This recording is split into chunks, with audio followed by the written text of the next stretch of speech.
Alors, donc d'abord, pour rebondir, disons, sur ce qu'on avait vu, enfin, fait la dernière fois, juste le point de vue légitimiste sur les élections, c'est qu'en soi, les élections sont pas un mal en soi, évidemment, hein, c'est juste un moyen, un système. Euh, bah, s'il est mal utilisé, c'est mal, et s'il est bien utilisé, c'est bien. Et donc, pour introduire, je vais prendre un aphorisme de Maurras, de Charles Maurras, et qui disait dans Mes idées politiques cette petite phrase: le mal, ce n'est pas le fait d'une élection, c'est le système électif étendu à tout, c'est la démocratie. La démocratie, c'est le mal, la démocratie, c'est la mort. Donc, je trouve que c'est très vrai. Et donc, pour revenir à la doctrine légitimiste, c'est que par exemple, les légitimistes ont toujours évidemment euh, été d'accord d'une part, et puis surtout poussé même à s'engager en politique, en particulier si c'était des élections, dans les élections locales, parce qu'au niveau local, on peut vraiment agir. Donc on parle plutôt des petits villages, l'endroit où on connaît les gens et où c'est difficilement noyautable et où le bien commun est visible. Enfin, c'est-à-dire le bien commun de la communauté, ben, on peut tous se mettre d'accord, est visible, etc. Ce qui n'a rien à voir déjà avec un système électoral général qui se fait au grand niveau. Et donc pour tout de suite, le problème du système électoral étendu à tout, donc ça vient de enfin, ça vient du système démocratique qui part du principe illusoire, enfin d'une fiction qui est l'égalité de tous et qui à partir de là, en fait, empêche d'une part nie l'autorité et en la mettant en bas, enfin, elle met l'autorité dans le peuple, donc par définition, elle détruit l'autorité. Et donc par ce nivellement par le bas, il y a une sorte de réduction de tous les débats qui fait que sur chaque problème, on ne peut plus avoir une solution que la personne qui pourrait l'apporter parce qu'elle a cette autorité, parce qu'elle peut discerner, etc., ne peut plus l'apporter. Et à la place, on a tout un tas de bruits sur des passions et des guerres d'ego, etc. euh, une sorte de magma qui ne donne rien en fin de compte. Mais ce qui est surtout très pernicieux là-dedans, c'est qu'en fait, c'est pas un magma qui est si informe, c'est qu'en fait, on a toujours une élite, parce que notre nature fait qu'il y a une hiérarchie, qu'on ne peut pas vivre sans hiérarchie, sauf que elle est niée dans les principes, donc elle est cachée, ou oligarchique. Et cette hiérarchie devient déresponsabilisée, puisque on dit qu'en fait, en gros, c'est la faute du peuple ou c'est la faute de ceux qui ont mal voté. Si ça se passe mal, c'est pas la faute de ceux qui ont le pouvoir. Et donc ça devient très pervers parce que ceux qui ont le pouvoir de faire les choses non plus sont déresponsabilisés et n'ont plus cette responsabilité-là dans un système démocratique. Et d'autre part, que ça soit caché ou pas caché, en fait, c'est ce que je vais essayer de montrer un peu aujourd'hui, c'est que les systèmes électoraux, en pratique, dans un contexte démocratique, ça se fait toujours manipuler, c'est toujours noyauté, et en fait, c'est toujours dirigé pour accomplir des buts de soit certains lobbies, soit certaines sociétés, ou certaines choses, mais qui n'ont rien à voir avec le bien commun d'une part, souvent même plus avec le bien particulier, c'est même des choses qui deviennent idéologiques, bref. Pour prendre quelques exemples, nous, notre génération, je pense que c'est simple, mais de façon récente, on a les élections de Macron en 2017, qui a été quand même, quand on réfléchit, quelque chose mais de phénoménalement fou. C'était même pas caché. On a sorti une affaire pour virer le seul, enfin Fillon en plein cours de route. On sort du chapeau un homme nouveau qui n'est pas du tout nouveau en fait, mais qui était inconnu et qu'on fait une sorte de ni droite ni gauche, enfin, le truc classique. Mais en fait, c'est pas nouveau, hein. Je pense que si Michel pourra nous donner son avis, mais depuis même Valéry Giscard d'Estaing, etc., chaque élection, j'ai l'impression que dans les discours politiques, on a voilà, c'est de l'enfumage constant. On a ça pas qu'en France, hein, avec les élections à moitié truquées chez Trump, voilà. Et là, on est dans des cas où c'est massif et où c'est ça qui est intéressant dans notre temps à l'heure actuelle, c'est que c'est tellement massif et grâce au système, aux réseaux sociaux, etc., ça devient difficilement cachable, donc on le voit. Euh, oui, voilà. Mais là, je parlais des élections, les élections. Hein. Et oui, c'est partout. Mais donc là, ça devient visible. Et aussi, je voulais juste prendre l'exemple qui est en train de se passer à l'heure actuelle au Parlement. Donc, on a eu une élection présidentielle avec plus de 50% d'abstention et le président sortant qui est réélu. Et pourtant, il perd derrière aux élections parlementaires. Donc, il n'y a pas de problème. Alors, ça se passe à 3 semaines d'intervalle. Donc, déjà, en soi, c'est étrange. Et surtout, ce que j'aimerais remarquer, c'est pas ça, c'est que, soi-disant, il y a une opposition, mais qu'en fait, c'est une sorte de théâtre grandeur nature. C'est-à-dire qu'avant, on avait une étiquette à la cour, et l'étiquette servait à matérialiser un ordre. Le roi en haut, les seigneurs, l'église. On avait des rites qui étaient là pour faire rappeler l'ordre entre les hommes et Dieu, le devoir d'adoration par les hommes du vrai Dieu, la soumission incarnée dans les rites, que ce soit le sacre, que ce soit tout, etc. Et bien aujourd'hui, on a aussi des rites, on a aussi une étiquette, mais qui est complètement vide de sens, ou plutôt qui devient une étiquette démocratique et des rites républicains euh, qui, en fin de compte, sont là pour amuser la galerie, mais enfin, c'est plutôt une tragicomédie, et où les parlementaires ou les types qui sont sur le devant de la scène font semblant de s'opposer, mais déjà, même là, par exemple, pour les élus du enfin, du Rassemblement national, on voit déjà que ça sent pas du tout bon, puisqu'il y en a certains qui commencent à inaugurer des statues de Simone Veil. Il y en a d'autres qui prennent leurs attachés parlementaires dans le sérail, bien enfin, les républicains, UDI, je ne sais quoi encore, enfin tout un bon milieu voilà, qui est là depuis très longtemps. Donc bon, voilà. Alors, pour finir cette introduction, je vais lire une autre petite phrase de Maurras, que j'aime bien. Alors, une juste loi politique n'est point une loi régulièrement votée, mais une loi qui concorde avec son objet et qui convient aux circonstances. On ne la crée pas, on la dégage et on la découvre dans le secret de la nature des lieux, des temps et des états.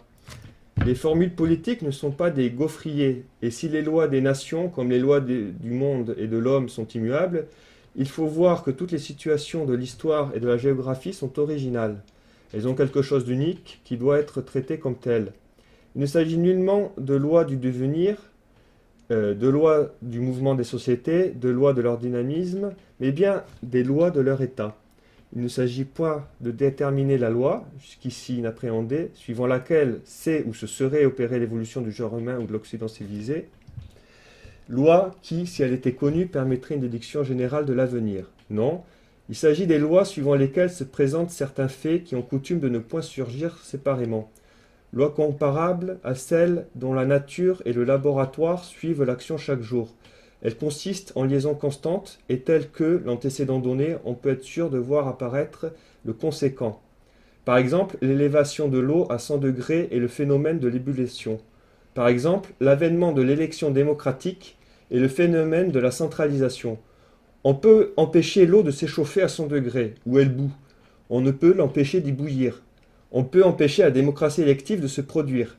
Si elle se produit, on ne peut l'empêcher de centraliser. Bon, ça c'était une petite phrase de Maurras, mais que j'aime bien, donc qui a cette... c'est vraiment ça aussi l'esprit enfin, de la politique traditionnelle, c'est qu'on essaie de connaître la nature humaine, de connaître le fond, les principes de la société humaine, mais on l'applique de façon concrète à chaque situation qui est originale, et donc il n'y a pas de... Il n'y a pas de système, il n'y a pas de règle, il n'y a pas de solution systématique. Même s'il y a quand même des principes qui existent. Et en particulier, ce qui est intéressant, et ça, je vais ensuite l'illustrer avec d'autres choses, mais pour ce qui est du système électoral étendu à tout, La seule chose qui est sûre, c'est par exemple Maurras parle de ça, c'est que le système électoral démocratique apporte forcément la centralisation étatique. Et bon, aujourd'hui, on en meurt en France et on peut même plus, on peut plus rien faire sans l'avis de l'État. Et que donc, Même pas une manifestation. même pas une manifestation, il n'y a plus de subsidiarité. C'est manifesté par le Corona avec Le les système. Osweiss qui étaient. Où on était enfermés chez nous. Voilà, c'est ça. Donc, on arrive à ce. Oui, Exactement. tout à fait. Mais ce qui est intéressant, c'est que donc, une fois qu'il y a ce système, vouloir, disons, empêcher par exemple la centralisation via le système électoral, c'est une sorte de contradiction dans les termes mêmes, puisque c'est le système électoral démocratique qui produit cette centralisation. Donc c'est pour ça que c'était la position de Maurras. Paul, mais il y a un brouhaha énorme derrière et on n'entend plus rien. On n'entend plus de Attendez, je vais. minutes. Ah, merci. Il y a un micro ouvert et on n'entend plus rien. Comme ça, peut-être que c'est mieux là, non? Ouais, j'ai l'impression que c'est mieux, oui, ça devait être ça. Là, c'est mieux? C'est bon? Ça marche mieux? Oui, je pense. On va dire que oui. Nous aussi, on avait un bruit, mais là, ça a disparu, donc ça devrait aller. Donc, je disais que oui, c'était la position de Maurras, et c'est aussi la position légitimiste, c'est que il y a certains problèmes de fond. Alors, on ne parle pas des petits problèmes qu'on peut régler, des symptômes qu'on soignerait, mais pour régler des problèmes de fond qui sont créés par le mal démocratique, le seul moyen, c'est de sortir de la démocratie. Et en France, la démocratie est liée à ce système électoral du suffrage en particulier, ou des assemblées, ou des sociétés de pensée. Et donc on arrive au sujet d'aujourd'hui. Donc, j'aimerais illustrer rapidement et facilement cette histoire, en fait, de la manipulation électorale. Et ça commence dès la Révolution, mais en fait, avant la Révolution. Pour ce faire, je vais lire un petit extrait de la Révolution française de Philippe Pichot-Bravard, qui a étudié ce qui s'est passé en amont de la Révolution en 1788 et au début de 1789, pendant l'hiver 1789, donc c'est-à-dire les élections des députés pour les députés du tiers-État en particulier, mais pas que, pour l'Assemblée de 1789. Et en fait, alors c'était pas, donc on était dans l'Ancien Régime, donc c'était une société d'ordre, c'était une société constituée, donc il n'y avait pas d'individualisme, les individus en soi n'existaient pas, il n'y avait pas de démocratie, mais déjà, déjà il y avait un noyautage de ces élections. Donc je vais lire un peu pour essayer d'illustrer ça. Donc, au sein du tiers-État, des modèles de cahiers de doléances ont été diffusés dans les campagnes afin d'influencer le monde rural. Dans de nombreuses paroisses, ils ont été suivis, ce qui a conduit certaines communautés à formuler des revendications très étonnantes, très éloignées de leur réalité quotidienne. Le ton général est réformateur sans être révolutionnaire. De nombreux témoignages d'affection sont adressés au roi. La religion est respectée, même si les cahiers sont souvent hostiles aux gros décimateurs et aux congrégations contemplatives. Les cahiers du tiers manifestent une hostilité prévisible à l'écart des impôts en général, de la gabelle et des charges seigneuriales en particulier. Ils expriment une soif de simplification, de rationalisation administrative. Ils aspirent à une monarchie libérale, respectueuse des libertés individuelles, consultant régulièrement les états généraux, devant lesquels les ministres seraient responsables de l'usage des deniers publics. Ils aspirent également à l'égalité fiscale et juridique. Cependant, malgré l'action des sociétés de pensée, seule une forte minorité de cahiers de bailliage font de l'élaboration d'une constitution écrite un préalable à toute discussion. Un cinquième des cahiers n'aborde pas directement la question constitutionnelle, un cinquième, notamment dans les provinces réputées étrangères, exprime son attachement aux lois fondamentales existantes, aux constitutions provinciales et à l'autorité royale. Lors de l'élection des députés du tiers-État, les sociétés de pensée ont réussi à accaparer, au détriment des campagnes, la quasi-totalité de la représentation de l'ordre. Augustin Cochin a étudié avec soin le déroulement des élections à Rennes et à Dijon. À Rennes, l'Assemblée du tiers était composée de 16 députés de la ville de Rennes, de 60 députés des villes de la Sénéchaussée. La Sénéchaussée, c'était l'unité administrative de l'époque, donc Vitré, Fougères, Saint-Malo, et de 800 députés des paroisses rurales. Le résultat tient en une équation surprenante. 16 égale 5, 60 égale 2, 800 égale 1. Des 8 députés de la Sénéchaussée qui iront aux États généraux, 5 étaient originaires de la ville de Rennes, un seul de la campagne, le bonhomme Gérard, qui fut le seul laboureur de France assiégé à Versailles. Comment en est-on arrivé à un tel résultat? Dans un premier temps, une violente campagne... Attendez. Dans un premier temps, une violente campagne de dénigrement fut menée contre les officiers de justice et de finances, en particulier contre le sénéchal du roi, dénoncé comme ennemi du peuple. Après plusieurs heures de débats houleux, d'imprécations et de menaces, relayés par la foule massée autour de la salle des séances, les officiers se retirèrent, laissant les laboureurs et les artisans des campagnes seuls face à la bourgeoisie des villes. Les députés des campagnes ne se connaissaient pas entre eux. Parmi eux, nul jouissait de la notoriété et de l'aisance nécessaires pour s'imposer au sein de l'Assemblée. Au contraire, les députés des villes agissaient en parfaite intelligence, selon un plan concerté. Dans un deuxième temps, une commission intermédiaire de 200 membres fut établie pour faciliter les travaux de l'Assemblée. Donc je résume, il y a tous les assemblées, donc les 800 plus les 60 plus les 16 qui se réunissent à Rennes, et donc ils sont trop, donc ils vont se réduire pour envoyer que 8 aux États généraux. Et donc la première chose qui se passe, on vire tous les gens qui sont un peu dangereux pour la Révolution, c'est-à-dire tous ceux qui sont dépositaires de l'autorité royale, tous les seigneurs, tous les nobles, et donc à la fin, il se retrouvent les bourgeois, qui se connaissent entre eux et qui savent bien parler, et puis toute la masse des députés qui viennent de campagne et qui ne se connaissent pas entre eux et qui ont personne pour les défendre, en fait. Hein. Donc une commission intermédiaire se fait, 200 membres. Après cette première réduction insuffisante, une seconde commission de 50 membres fut établie. Donc il y a à peu près 800 personnes, on crée une commission de 200 personnes, et dans la commission de 200 personnes, on crée une autre commission de 50 personnes. À chaque fois, tandis que les députés des campagnes dispersaient leurs voix, les députés des villes votaient de manière organisée, disciplinée, parvenant toujours à placer leurs candidats en tête du scrutin. Dans la commission de 50 membres, ils détenaient la majorité, ce qui leur permettait de contrôler l'élaboration du cahier de la Sénéchaussée et l'élection des députés. De tels procédés présidèrent aux élections dans la grande majorité des sénéchaussées et des bailliages. Parmi les 573 députés du tiers-État, il y eut 216 marchands et propriétaires fonciers, 212 avocats, 102 officiers de bailliage, 18 magistrats municipaux, 16 médecins, 12 gentilshommes, 2 prêtres et 1 laboureur.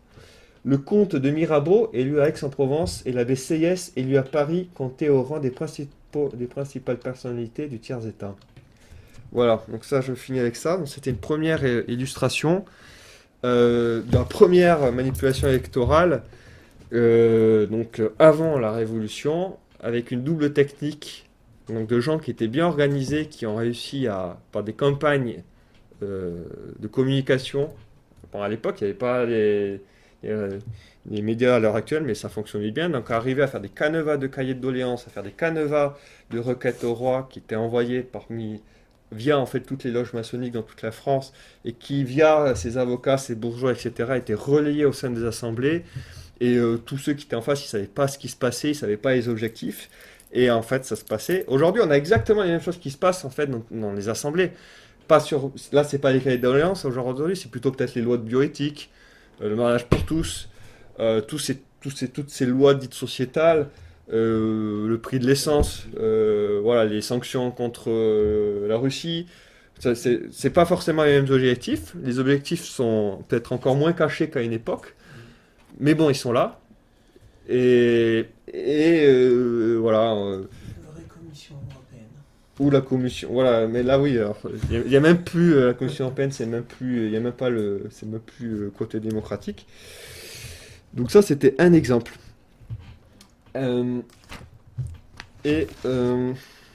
Ensuite, j'aimerais prendre un autre exemple. Je vais encore un peu lire, disons que c'est les vacances. Alors, je vous recommande vraiment la lecture de cet ouvrage. Donc, Philippe Pichot l'a cité aussi, c'est Augustin Cochin, donc, qui est un historien qui a fait l'école des Chartes et qui est mort pendant la Première Guerre mondiale, oublié après la Première Guerre mondiale parce qu'il avait peu publié pendant sa vie, qui a étudié en particulier les sociétés de pensée. Donc, les sociétés de pensée, c'est des sociétés qui fonctionnent de manière purement démocratique, dont les exemples historiques sont les salons des Lumières au XVIIIe siècle, les loges maçonniques aussi à partir du XVIIIe siècle, les clubs jacobins pendant la Révolution, et les partis aussi aujourd'hui, qui fonctionnent sur un fonctionnement purement démocratique. C'est-à-dire qu'on part du principe qu'il n'y a pas de différence entre les gens, que tout le monde est égal, que quand on rentre à l'intérieur, on vote tous pareil.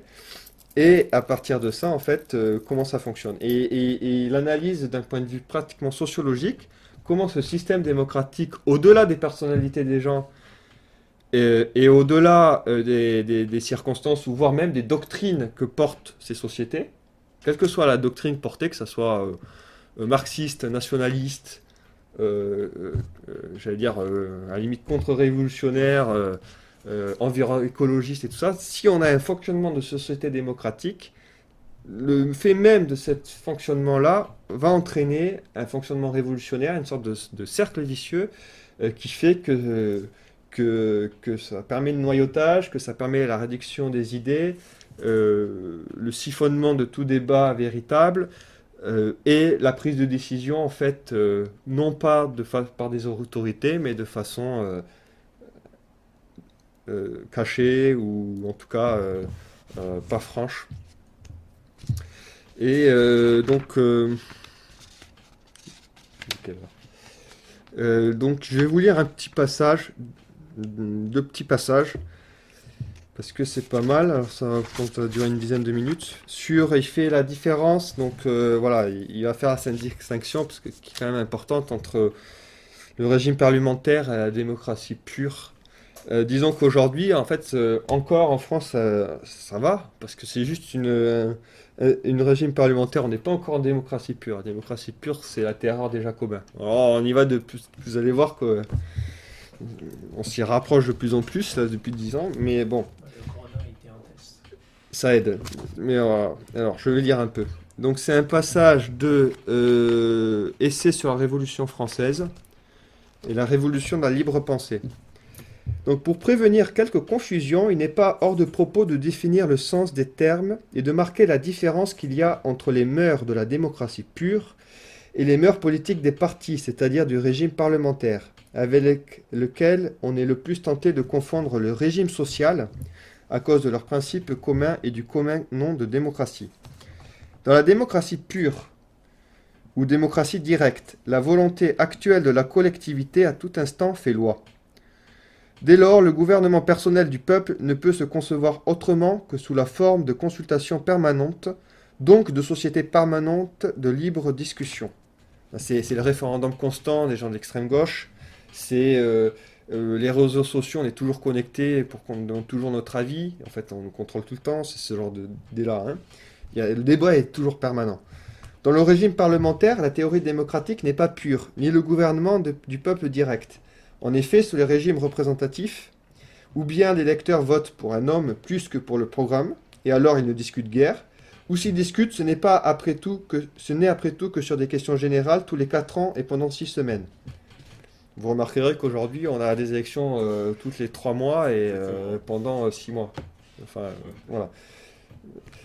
Dans ces conditions, partis et candidats peuvent accepter le débat, se donner le luxe d'éclairer les électeurs et de répondre aux objections. Bon, ça aussi, c'est un autre temps. L'entente n'en souffre pas trop et la dignité des deux parties y gagne. C'est le temps des réunions sérieuses, des conférences étudiées, des professions sincères, des lectures, comme disent les Anglais. Mais les lectures sont abandonnées en Angleterre depuis que la pratique des associations permanentes a remplacé celle des campagnes périodiques. Le régime parlementaire des associations périodiques et électorales n'est qu'une forme intermittente de démocratie.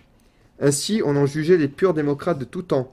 Nos jacobins de 1793, pour qui le peuple, la volonté du peuple, résidait essentiellement dans les sociétés populaires, les démocrates anglais et américains qui ont transformé dans ce sens l'ancienne organisation autoritaire et féodale des partis, le député devenant le porte-parole et non plus le maître et le chef d'une circonscription où le peuple restait assemblé en permanence, organisé et debout, au lieu de se disperser. L'élection faite et le pouvoir donné. Les sections de vote sont devenues des sections délibérantes et permanentes, le phénomène déjà connu du temps de la Révolution. La démocratie pure ne reconnaît plus ni doctrine ni docteur. Tout est livré à la discussion libre et d'autre part, cette discussion est étendue à toutes les questions, et à tout le monde, et à tous les temps, et non limitée aux questions générales, à certains électeurs et à certaines époques, comme dans la démocratie tempérée ou parlementaire. Le régime parlementaire est une liberté réglée par une constitution. Il faut insister sur la différence, parce que l'on confond toujours la démocratie pure avec la démocratie parlementaire. La démocratie directe ne s'est jamais exercée jusqu'ici d'une façon stable que dans les sociétés de pensée. Elle se pratique cependant aux Jacobins, au Grand Orient, à la CGT. Toutes ces organisations permanentes sont aussi différentes de la démocratie représentative, que celle-ci l'est du droit divin. Nous nous proposons d'étudier le développement progressif du phénomène démocratique depuis la forme anodine des sociétés de la pensée de 1750 jusqu'à la forme terrible du gouvernement révolutionnaire de 1793. C'est un drame où l'homme personnel et moral est peu à peu éliminé par l'homme socialisé, lequel ne sera plus à la fin qu'un chiffre, un figurant abstrait. L'étude des faits nous amènera à cette constatation qui pourrait sembler paradoxale. Pas plus dans une société purement démocratique que dans une société autoritaire, il ne peut être question, pour la masse, de liberté, de souveraineté réelle actuelle. C'est l'idéal qui reste au terme de l'évolution. En fait, le pouvoir est aux mains de quelques-uns, sous le règne de la liberté comme sous celui de l'autorité. Et la masse suit, obéit, croit. L'asservissement du nombre a, dans les sociétés libres, trois aspects selon leur nature et leur degré de développement. On peut ainsi distinguer trois étapes dans le progrès des Lumières, réalisant trois états différents des sociétés de pensée. État philosophique, état politique, état révolutionnaire. Ce sont les trois stades d'une évolution logique qui correspondent aux trois périodes historiques de la Révolution. Le premier, l'état philosophique, est celui des sociétés de pensée proprement dites, période de spéculation platonique au XVIIIe siècle. C'est la révolution intellectuelle de la libre pensée préparant à la Révolution, de 1750 à 1789. Le second, l'état politique, répond à la seconde phase du développement historique, au passage de la spéculation pure à l'action politique. L'opinion est alors un parti, elle a des clubs, elle tend à des résultats réels, à obtenir certaines décisions de l'autorité du jour, des lois. C'est la première période de la Révolution, de 1789 à 1793. La troisième est l'état révolutionnaire, l'idée pure, jusque-là entravée par les réalités sociales, éclate, triomphe, et se réalise en sa plénitude. C'est le gouvernement direct par le peuple souverain. Les 12 mois de la terreur, 1793-1794. Il ne saurait durer étant contre nature. Or, en chacun de ces trois états, sous couvert d'affranchissement et de libération, nous rencontrons un asservissement nouveau de l'homme à la société. En effet, le règne du peuple, le règne permanent et absolu de l'opinion, suppose son orientation, c'est-à-dire l'existence de sociétés permanentes dont le seul objet soit de la former, cette opinion. Ces sociétés sont l'organe du peuple. Or, il se montrera que l'organe a ses lois propres, différentes de celles du peuple vivant, puisqu'il ne se maintient que par une triple contrainte qui répond précisément aux trois étapes de la démocratie. Dans l'état philosophique, le secret des loges étouffe la pensée publique dont on se dit porte-parole. Dans l'état politique, la pression extralégale, officieuse des clubs, entrave puis tyrannise l'action des pouvoirs constitués. Dans l'état révolutionnaire, la tyrannie officielle des sociétés populaires achève de confisquer, après les personnes, les propriétés. Parenthèse, vous remarquerez que l'état philosophique existe toujours, c'est toujours les loges, etc. Qu'aujourd'hui, on est entre un état politique et un état révolutionnaire. On a plutôt l'impression d'être dans une fin d'état politique, on est en plein dans des pressions qui soient légales, extra-légales, à l'intérieur de la légalité ou pas, pour faire passer des lois, etc., pour des intérêts. Et de plus en plus, on va vers cette socialisation constante, là, démocratique, qui est en train de devenir une terreur. Ainsi, la démocratie n'est pas le peuple. Quelles sont donc ces lois de l'organe réduit à sa fonction d'organe? Nous suivrons leur développement à la fois logique et historique. En ces 3 stades, 3 buts sont proposés comme un triple affranchissement. Vérité, liberté, justice. Or, ils répondent à 3 oppressions. Libre pensée, individualisme, socialisme. Et cette servitude s'affirme. Dans l'ordre intellectuel par le secret. Dans l'ordre moral par la corruption et le chantage. Dans l'ordre matériel par la force. Et toujours sous la forme la plus radicalement opposée à la liberté. Nous étudierons successivement 1. La libre pensée, qui sous le nom de vérité, nous présente la servitude intellectuelle par le secret des loges. Le profane ignore où on le mène. Il doit y aller les yeux bandés. En marche. Non, ça c'est moi qui ai rajouté. La forme propre de la contrainte nécessaire. La forme propre de la contrainte nécessaire au règne de l'élite sur le nombre, c'est l'ignorance, telle qu'elle se manifeste dans les sociétés maçonniques. Pour les ignorants, cela s'appellera le progrès des Lumières. 2. L'individualisme, qui sous le nom de liberté réalise la servitude morale par la corruption, le chantage et la peur. On libère, c'est-à-dire qu'on isole l'individu, mais c'est pour mieux la servir. Sur le terrain politique comme sur le terrain religieux, l'association se présente comme un moyen d'affranchissement, d'assainissement moral. Ne met-elle pas le moindre citoyen à portée de discuter de ses actes politiques, de suivre ses chefs les yeux ouverts, librement et non par intérêt, comme le parti politique par exemple? En fait, c'est le contraire. La corruption devient dominante quand la société passe à cette seconde phase de son développement et d'intellectuel devient politique. L'organisation de l'opinion, par pression extérieure, a toujours et partout eu pour résultat l'abaissement du niveau moral. Donc c'est le tapage médiatique, c'est le fonctionnement des machines de parti.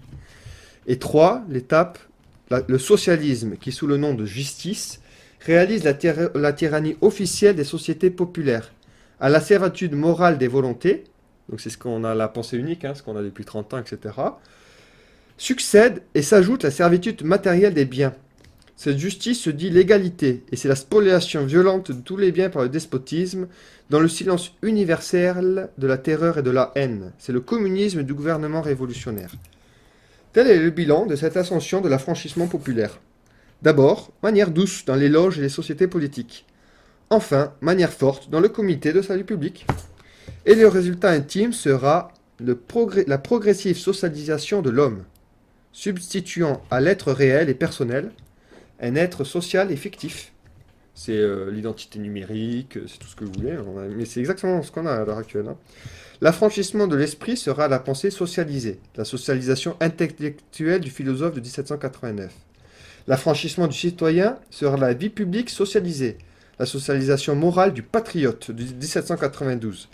L'affranchissement des biens sera la vie économique et la vie privée socialisée, la socialisation matérielle du citoyen de 1793. Une fiction impersonnelle a succédé à la personnalité humaine. N'imaginons pas que ce soit du passé. Le rêve n'est pas évanoui. L'idée chemine toujours. Rousseau a divinisé le peuple. M. Durkheim a socialisé Dieu. Dieu, pur symbole du social, le social, seule réalité. Les 3 formes d'oppression qui répondent aux 3 états des sociétés de pensée ne sont pas un effet du tempérament des individus, un hasard, mais la condition de l'existence même de sociétés qui pose en principe la liberté absolue dans l'ordre intellectuel, moral et sensible.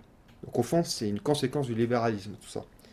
Toute société de pensée est oppression intellectuelle par le fait même qu'elle dénonce en principe tout dogme comme une oppression, car elle ne peut, sans cesser d'être, renoncer à toute unité d'opinion.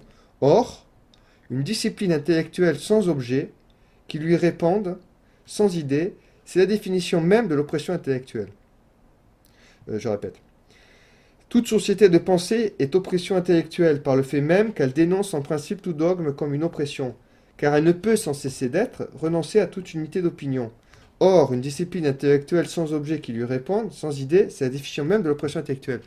Non, en fait, elle nie tout dogme, mais elle veut une unité. Il faut que tout le monde pense pareil quand même, parce que sinon on ne peut pas exister en tant que société.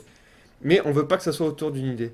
Donc on est obligé d'oppresser les gens pour avoir une unité artificielle. C'est ça que ça veut dire.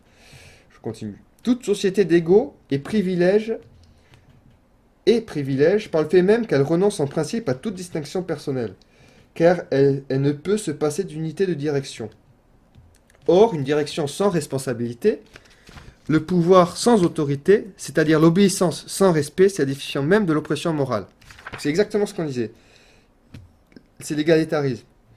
Et comme elle refuse l'autorité, et comme elle refuse la responsabilité, mais que c'est quand même une société, donc il lui faut quand même une direction et une unité. Ben, la seule possibilité, c'est l'oppression. Par la peur, par tout ce que vous voulez, mais voilà. C'est ce qu'on vit actuellement. Toute société de frères et lutte et haine par le fait qu'elle dénonce comme égoïste toute indépendance personnelle. Car il faut bien qu'elle lie ses membres les uns aux autres, qu'elle maintienne une cohésion sociale. Et l'union sans amour, c'est la définition même de la haine. Voilà. Donc... ben, ouais. Augustin Cochin exprime comme ça, mais c'est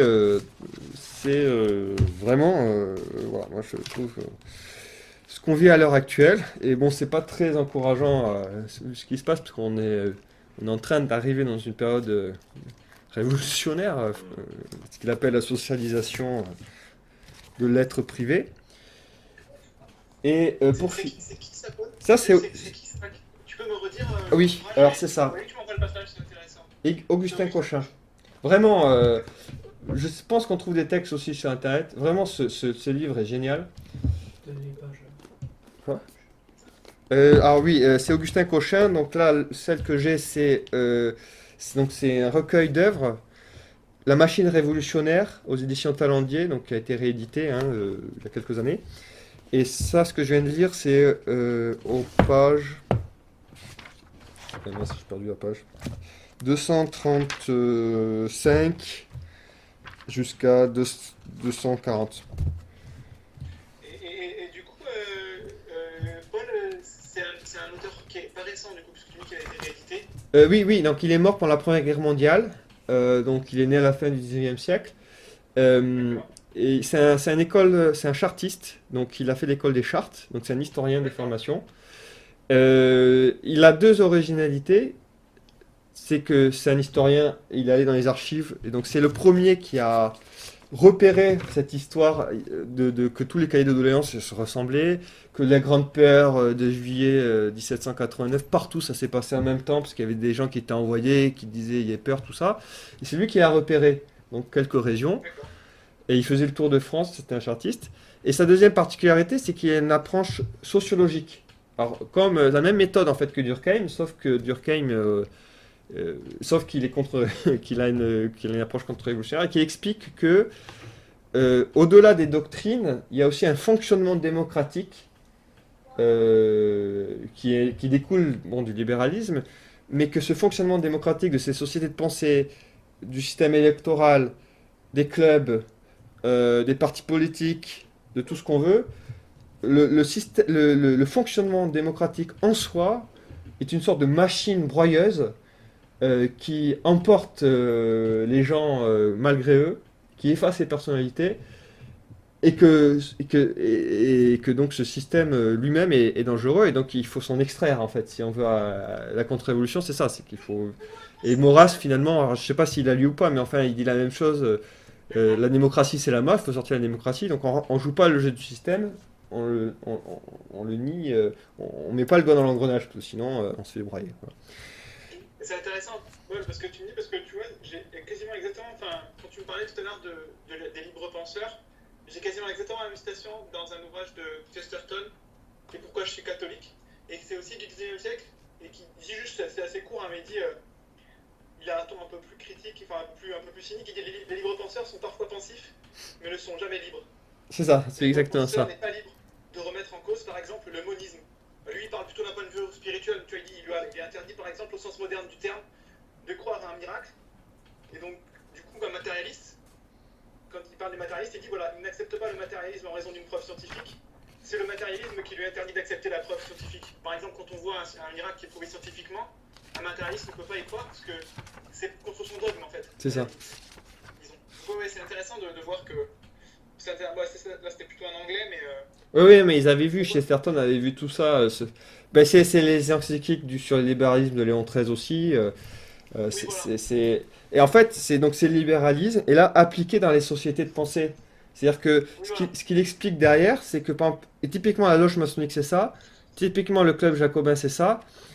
Et les partis politiques fonctionnent aussi un peu comme ça. C'est-à-dire qu'on est tous égaux quand on rentre. Tout le monde vaut un, c'est un chiffre. C'est plus, il n'y a plus les compétences, il n'y a plus les personnes, il n'y a plus les expériences. Et soi-disant on est libre, mais en fait cette liberté veut dire qu'en fait tu consens à te nier, tout simplement. C'est-à-dire si tu es catholique, tu oublies ta foi. Si tu connais quelque chose, tu oublies que tu connais quelque chose. Et soi-disant il y a une direction libre. Mais en fait, et c'est là où ça devient carrément vicieux, et dans une loge maçonnique ça fonctionne carrément comme ça, c'est que c'est pas une loge maçonnique, c'est en fait des emboîtements de sociétés, sous-sociétés Secrète. secrètes, et dont on ne sait pas qui tire les ficelles. Des sociétés secrètes avec des droits d'entrée, si je peux dire ça comme ça, ou des tests d'entrée qui font que tu dois livrer tes secrets dans ces sociétés secrètes avant de pouvoir rentrer chez eux. Voilà, t'es tenu. Mais même quand t'es rentré, c'est qu'il y a des sociétés emboîtées, donc c'est-à-dire que par exemple, s'il faut choisir quelque chose, en fait, il y a peut-être 40 personnes là, mais en fait, sur les 40, il y a 16 personnes qui sont dans un grade supérieur, et les 40 ne le savent pas, et qui ont déjà décidé ce qu'ils allaient C'est faire. ça. Et puis dans les 16, il y en a certainement 4 qui sont encore dans un grade supérieur, et en fait, c'est quand même complètement dirigé, et tout ça après, c'est du flanc, c'est pour faire consentir aux gens la décision, en disant, oh, on a tous pris la décision, mais en fait, pas du tout. C'était décidé à l'avance. Et c'est ce qui se passe, et c'est pareil en entreprise. Hein. Peut-être quand soi-disant, on va nous faire un vote pour nous demander notre avis sur, par exemple, le travail à la maison, tout ça, mais en fait, ça a déjà été décidé ce que ça va être fait à la fin. Et, non. Et ils ont, mais voilà, c'est juste pour nous faire consentir. Ah, mais non, mais ça, c'est Non, mais c'est un coup classique, quoi. Oui, voilà, ça devient classique. Allez, pour finir, et après on discute. C'est encore Augustin Cochin, et justement, ça va. C'est quelques aphorismes qu'il a écrits, voilà, et qui sont assez drôles. Alors, je vais juste lire, parce que c'est quand même très drôle. Euh, alors, donc là, il explique que voilà, l'histoire de la Révolution, les idées comptent peu, et que c'est ce système-là. Donc c'est moyen, et donc il dit, c'est moyen, donc c'est pendant la Révolution française, c'est moyen, c'est la franc-maçonnerie. Elle est un plan, expression maçonnique. Encore plus qu'une doctrine. Il y a bien une doctrine, mais si négative, si semblable à la mort même, à la fin de tout, qu'elle est plutôt une loi limite qu'une règle. Et d'ailleurs mortelle dans la mesure où elle est réalisée. Ce n'est pas par elle qu'elle vit, mais par la substance de ce qu'elle détruit, le microbe du cancer, le parasite. Rôle de la franc-maçonnerie dans la Révolution. À phénomène historique nouveau, méthode nouvelle. C'est la première fois que la franc-maçonnerie paraît ouvertement et activement dans l'histoire. Le rôle de la franc-maçonnerie avant 89, mal compris de Taine. Taine a donné un tableau complet et brillant de toutes les causes, économiques, politiques, etc., qui favorisaient la Révolution. Il n'a oublié qu'une chose, la franc-maçonnerie. Il a fait le paysage, il faut y mettre le bonhomme. Un grand paysage mouvementé où il n'y a personne. Définition de la franc-maçonnerie. Pas un complot, parce qu'elle a un but général. Un complot, parce qu'elle a un but général. Un complot, ça a un but particulier. La franc-maçonnerie sert à des complots. Des complots se forment tout naturellement dans son sein. Mais elle a une portée plus grande. C'est une école de complots, une académie de conjurés, parce qu'elle tient les hommes pour leur vie. Un complot seulement pour un temps. Pas un parti, parce qu'un parti groupe les hommes d'après les idées précises. La franc-maçonnerie d'après leurs tendances. Ce sont ces différents degrés, soit dans la netteté, soit dans la violence de ces tendances, que représentent les différents ordres intérieurs les uns aux autres, les différents grades aussi. La franc-maçonnerie groupe les tendances, ne regarde pas tant l'état des idées d'un homme à un moment donné, que le penchant moral que ses actes et ses idées indiquent. Et franc-maçon, tout esprit tourné vers la négation et l'orgueil intellectuel, tout cœur inclinant vers la haine, l'envie, l'amour-propre. Voilà l'origine de leur tradition. Le franc-maçonnerie, le régime représentatif. Franc-maçonnerie, une société qui avait toutes les chances de s'emparer de tout à une condition, que les principes égalitaires et le régime représentatif soient adoptés. Organisés précisément pour dominer le suffrage libre et les assemblées, et y parvenant grâce à ce sophisme que les raisons se valent, que les caractères sont indépendants, et que l'individu ne peut voter contre son propre intérêt. 3 fictions. Elle pousse donc à l'adoption de ce principe et de ce régime. Il faut bien comprendre que tous les droits qu'elle réclame avec tant d'insistance pour la nation et l'individu, elle les escompte pour elle-même. Elle sait que la nation détachée de l'ancien ordre ne peut manquer de tomber fatalement dans le sien. C'est le renard qui persuade à la poule du pied de l'arbre qu'elle sait très bien voler et n'a que faire de son perchoir. Dans la franc-maçonnerie, une minorité mène la majorité. La force de la franc-maçonnerie est qu'elle tient le plus grand compte et tire merveilleusement parti de toutes les faiblesses des hommes d'aujourd'hui. Quelle est la force et le danger de l'institution maçonnique? C'est de donner à toutes ces décisions l'apparence de la volonté générale. 1. Pour la composition de ces loges, aucun membre n'est reçu sans être approuvé de la majorité. Voilà une garantie? Mais non. Il doit être présenté par 2 membres du comité, et la majorité ne le connaît pas, et vote au hasard. 2. Pour les vœux. Ils sont votés par la majorité? Oui, mais rédigés par le comité et présentés par lui. On comprend que le sort d'une ville désorganisée et troublée soit dans les mains d'un club qui s'entend avec le pouvoir central, et le sort de ce club dans celle de quelques furieux. Ça, c'est le fonctionnement des clubs jacobins. Et on va finir avec ça. Les cercles intérieurs de la franc-maçonnerie. Comment s'établit l'union franc-maçonne? 1. Principe absolu de fait et de droit. La majorité fait loi. 2. Il faut que cette majorité ait une certaine fixité, ce qui est impossible si la masse est livrée à elle-même. Il faut, en un mot, qu'il n'y ait pas de délibération réelle, ce serait l'anarchie. De là cette règle générale, cette loi vitale du corps franc-maçon. Toute délibération officielle est précédée d'une délibération officieuse, et déterminée par elle. Tout groupe franc-maçon est profane par rapport à l'autre, c'est-à-dire dirigé sans le savoir par un groupe plus restreint, assez peu nombreux pour être unis et avoir une ligne de conduite. D'où cette conclusion. Les délibérations prises sont beaucoup moins l'effet de la volonté positive des délibérants que de leur ignorance, sottise, défaut d'entente, etc. En un mot, les conditions négatives qui ont permis aux initiés de l'ordre intérieur de faire adopter leurs décisions et de se faire déléguer leurs pouvoirs. Voilà. Le lien d'union dans les sociétés de pensée n'est plus la foi commune, mais la conformité. Le lien d'union dans les sociétés, ce qui remplace la foi commune et le respect, c'est l'obéissance à la volonté générale au vote. Voilà le nouveau dogme, la conformité. En entreprise, on est à fond, hein. Et il continue, mais donc j'arrête là. Mais pour illustrer que là, il parle de la franc-maçonnerie, mais en fait, cet esprit franc-maçon, c'est exactement ce qui régit nos institutions républicaines aujourd'hui. Voilà. Nivelage à tous les étages. Nivelage, connivence, on utilise l'orgueil, l'envie, on fait en sorte que les gens qui devraient se parlent pas, on prémâche les débats et on les présente, ça, c'est le truc. Le Parlement, c'est ça. Voilà. Et on peut discuter de ça, de la France peut-être. On peut faire un tour de table si vous voulez. Alors Michel, vous qui avez vu les élections pendant 50 ans en France, qu'est-ce que vous pouvez nous dire? Dernières années. On ne vous entend pas là en fait. Attendez. Comment je fais pour enlever ça? Vous êtes en comment on dit en mute. Enfin, en Vous muet. avez le micro coupé. Je crois que c'est toi qui vas couper la parole. Oui, c'était le bruit. Ça, voilà.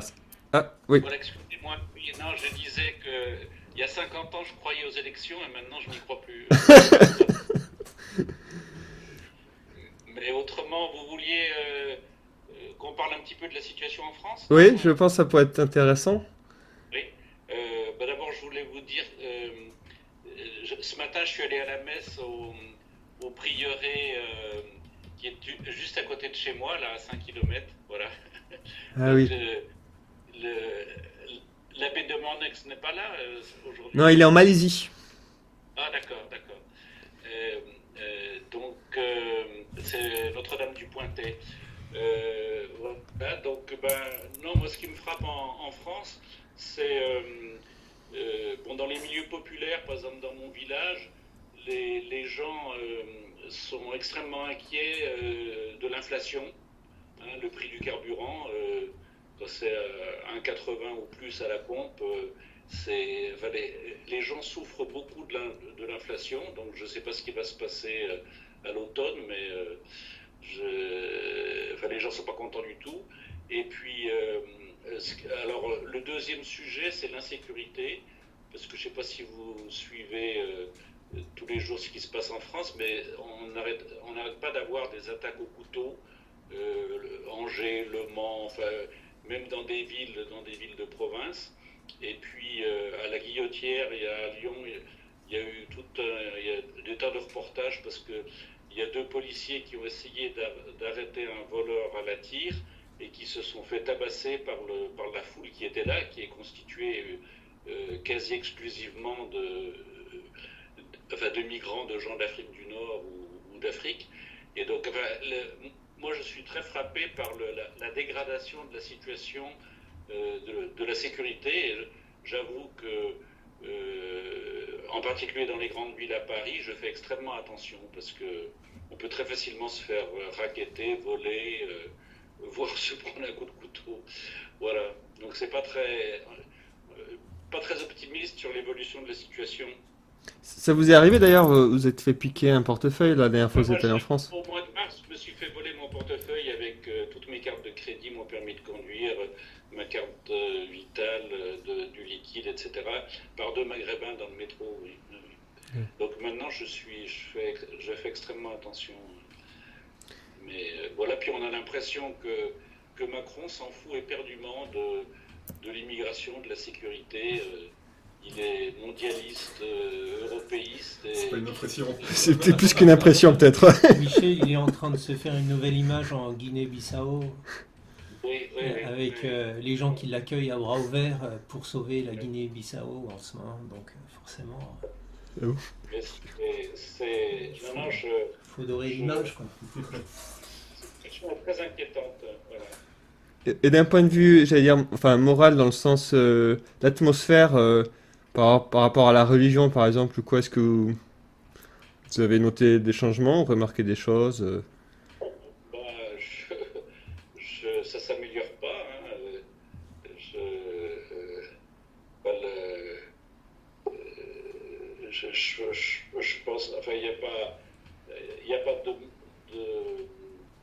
on est toujours en pleine déchristianisation, hein, et donc il y a aussi beaucoup de dégradation dans les églises, de tags, de Il y avait statues pas mal ça aussi. brisées, il y a eu encore des incidents récemment. Là, ça s'améliore pas non plus. D'accord, ouais, ouais. Et Félix, tu as envie de... Moi j'en ai peut-être parlé un peu la dernière fois, mais moi je suis pas resté longtemps en France, je suis resté juste une semaine. Donc je peux pas forcément dire. Mais bon, je suis quand même allé en une semaine. J'ai eu le temps d'aller, moi d'un point de vue religieux, j'ai eu le temps d'aller à la messe des Saints Apôtres Pierre et Paul à Saint-Nicolas du Chardonnay à Paris. Donc ça, c'était très chouette.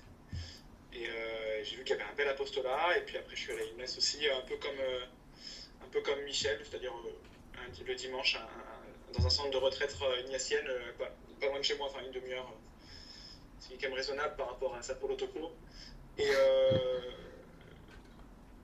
voilà, j'avoue que j'étais content de voir ça. Et puis après, par contre, c'est vrai que d'un point de vue de la situation politique, je rejoins un peu le constat qu'avait fait Paul, toi, la dernière fois, quand tu nous avais fait un petit retour quand il était allé, c'est que j'ai vu qu'il y avait beaucoup de mercenaires. Enfin, j'ai l'impression que c'est des mercenaires, je sais pas trop ce que c'est. Des gens qui sont pas des militaires officiels français, j'ai l'impression, qui sont dans les gares avec leurs fusils, enfin, qui passent un peu comme ça.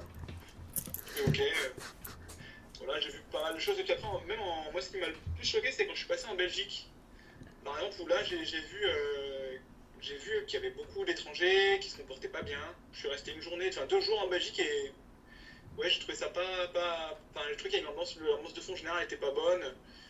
Voilà, des Arabes qui faisaient un peu la fête en fumant des cigarettes à côté de la statue de Saint-Nicolas, de la basilique Saint-Nicolas. Enfin, des trucs un peu, voilà, un peu significatifs, je dirais. Après, je veux pas généraliser quoi que ce soit, hein, mais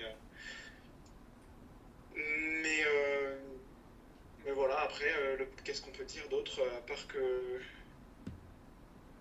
je pense qu'on voit beaucoup de gens qui croient plus, en effet, même à la démocratie ou à quoi que ce soit, hein, mais qui sont forcés d'être dedans. Quand on voit les abstentions aux élections, etc., on essaie de parler de certains problèmes politiques et on voit que les gens s'en fichent. Donc tout ce que tu as dit, ça résonne beaucoup et c'est finalement d'actualité aujourd'hui. Hein, quand on voit que voilà, les gens, quand on leur pose la question de Macron, etc., ils votent plutôt pour un homme que pour un programme, ou ils votent plutôt contre un homme, enfin contre une idée, contre les fachos par exemple, une vague idée un peu fourre-tout dans laquelle on peut mettre un peu tout ce qu'on veut qui est contre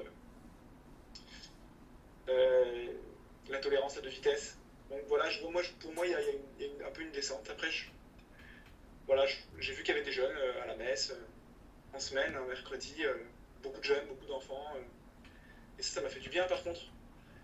J'ai vu j'ai eu l'impression qu'il y avait un retour, qu'il y avait un peu comme notre génération, elle est un peu neuve, tu vois, Paul, Maxime, moi, j'ai l'impression qu'on est plus neuf que la génération des 68, de nos parents, et du coup j'ai l'impression qu'il y a moins d'a priori à revenir. Justement, nous les fachos, on sait pas trop ce que c'est par rapport à eux, enfin voilà. J'ai vu ça, voilà, de tendance, le combat peut-être, je sais pas trop si vous êtes d'accord, peut-être toi Maxime, quand t'es allé à peu près à la même période que moi, on est rentré quasiment en même temps, on était à Istanbul à quelques heures. Oui, c'est vrai en plus. Ouais, non, moi globalement c'est pessimiste aussi, hein, parce que j'ai vu beaucoup d'amnésie chez les gens. J'en parlais avec Paul la dernière fois là. Ça, les gens ont oublié ce qui s'est passé depuis 2 ans en fait. Ils ont totalement oublié. Et on ne sait pas si c'est une amnésie qui est volontaire ou inconsciente. C'est ça qui est très bizarre. C'est qu'on ne sait pas si les gens te mentent quand tu leur dis mais il s'est passé ça, vraiment tu t'en rappelles. Ils ne s'en rappellent pas visiblement. Et on ne sait pas si c'est conscient ou inconscient. Donc ça c'est très, très bizarre. Et donc je pense que les gens préfèrent oublier. Mais beaucoup de ça, ils préfèrent oublier pour retrouver la vie d'avant. Et ils sont prêts à tout sacrifier pour retrouver cette vie d'avant. Cette vie finalement d'esclave quoi. Ils ont eu un créneau avec le coronavirus pour se réveiller et finalement ils l'ont pas pris. Et la conséquence de ça, c'est que maintenant ils se retrouvent avec une seconde conséquence, c'est l'inflation, comme a parlé Michel. Et là on verra, je pense que autant la crise sanitaire, ils n'ont pas eu le courage de dire non. Là peut-être que quand ils n'auront plus de pain dans la bouche parce qu'ils pourront pas se payer à manger, peut-être que là ils sortiront dans la rue à ce moment-là, on sait pas. On verra, donc ça va être intéressant à voir. Et par contre, moi comme Félix aussi, moi je pense, là où je trouve qu'il y a un côté positif, c'est que dans notre génération à nous, donc nés années 80 et début 90, il y a un retour aux questions spirituelles quand même qui est intéressant, à la spiritualité, parce que les gens voient quand même, ils cherchent des réponses quand même. Alors pas tous, bien entendu, il y a des jeunes lobotomisés comme partout, mais par rapport aux boomers, de la génération de nos parents où il n'y a jamais eu ça, moi je vois quand même qu'il y a beaucoup de jeunes qui se bougent par rapport à ces questions-là et qui vont plus facilement et qui ont plus de respect envers tout ça. Donc c'est intéressant. Et juste un dernier truc aussi que je voulais aborder, c'était que j'en ai parlé avec toi Félix et aussi avec Paul la dernière fois, mais c'est que dans tous les villages de France que j'ai traversés, il n'y avait aucune église d'ouverte. Elles sont toutes fermées. Elles sont toutes fermées parce qu'ils se font voler, parce qu'ils se font vandaliser, etc. Ça existe depuis les années 90. Moi, je me souviens quand j'étais dans les années 90, quand j'étais avec mes parents en vacances, on allait visiter les églises de chaque village, c'était ouvert. Mais à n'importe quelle heure de la journée. Alors, je sais pas s'il y a une partie de la France où qui était comme ça. Où ça? Dans le sud de la France, c'était toujours ouvert. Ouais, sud-ouest, sud-est. Parce que là où je suis, dans le passage nord-sud, ah ouais, c'était toujours fermé. dans les années 90, c'était une obligation. Sinon, ça devait dépendre les régions. Mais aujourd'hui, c'est complètement génial parce que il y a les vols qui ont augmenté et puis surtout, il y a plus de prêtres. C'est pour ça que je demandais dans quel axe. En fait, je suis en plein dans un axe nord-sud pour aller nord de l'Europe, sud de l'Europe. Oui, donc c'était. Dans cet axe-là, dès qu'il y a le moindre petit truc, changement dans la société, et on est les premiers à ramasser. Ouais, c'est ça. Donc c'était plus. Donc ça c'est un peu choquant. Aussi il y a beaucoup plus d'immigration dans les villages, en milieu rural français. Ça franchement, par contre j'étais très étonné de ça. Et dernier truc, c'est que comme Michel, j'ai vu aussi que l'inflation vraiment c'est affolant. Le panier de courses il est extrêmement cher. C'est pas que l'essence qui est cher en France, c'est même la nourriture. Est devenu plus cher qu'au Japon, je trouve, moi. Les fruits, moi j'ai été choqué par le prix des fruits qui était aussi cher qu'ici. Tout, en fait, tout, mais j'ai l'impression que tout a augmenté, et donc du coup, ton panier de courses, il est aussi cher, voire plus cher qu'au Japon. et l'essence, t'as 2 euros. Voilà, donc c'est Petite dur. remarque par rapport à ce que disait Michel ou Maxime par rapport à l'essence. Ce qu'il y a des tranches, c'est que qu'on soit en France ou au Japon, c'est le même chiffre.